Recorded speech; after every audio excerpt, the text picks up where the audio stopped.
God loves you. Well, I'm walking back to my car now, so I thought I'd go ahead and do a Language is Funny Part 3. In my last video, I mentioned that, well, previous two videos, I mentioned about issues with language between the United States and the United Kingdom. But in the last video, I mentioned that there are even differences here in the States. There are multiple examples I could give you, but I'll go ahead and mention one from when I moved from Florida to near the Seattle area. One corner of the country to the other. By the way, I'm from the South, born and raised in Georgia. All of my family is still there. But it was quite the cultural change when I moved to the state of Washington.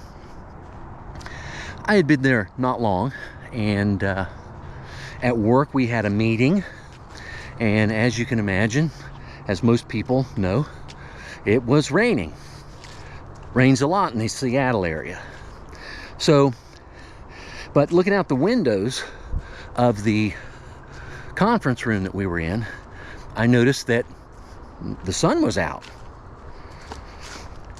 which is not something you see every day. Of course, there's that song by, who was it? Creedence Clearwater Revival, I think. I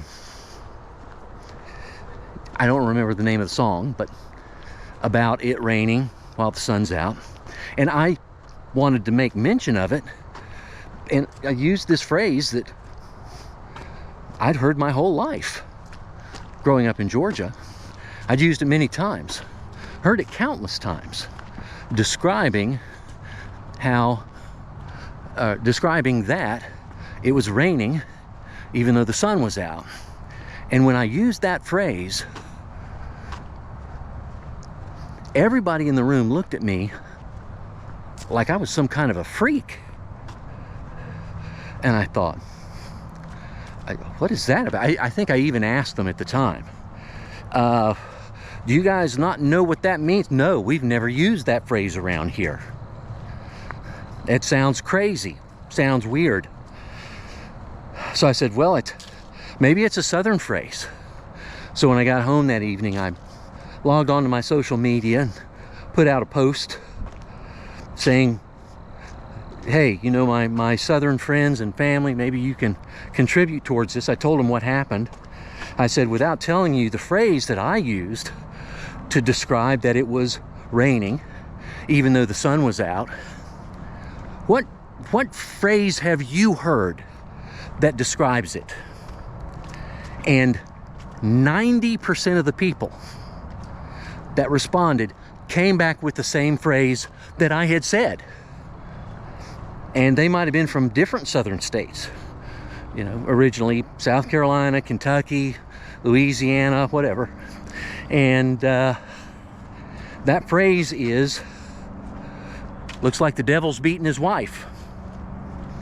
I don't know where it came from, but in the South, that's what you say when it's raining while the sun's out. The devil's beating his wife. But you can imagine with a group of people that we speak the same language, we're in the same country, and at a meeting, I just pop out with that. They were probably thinking, who is this guy we just hired? There's a lot of local, there's a term for it, an English term for it, for ways of speaking for a within a subculture. I'll come up with it after this video is over. But lots of those, depending on where you are in the country, and I've certainly encountered them other places. Plenty more of those in the South, but it can vary not only from country to country, or even region to region within the same country, but state to state, or even family to family. Maybe I'll hit that one in my next video. Till next time.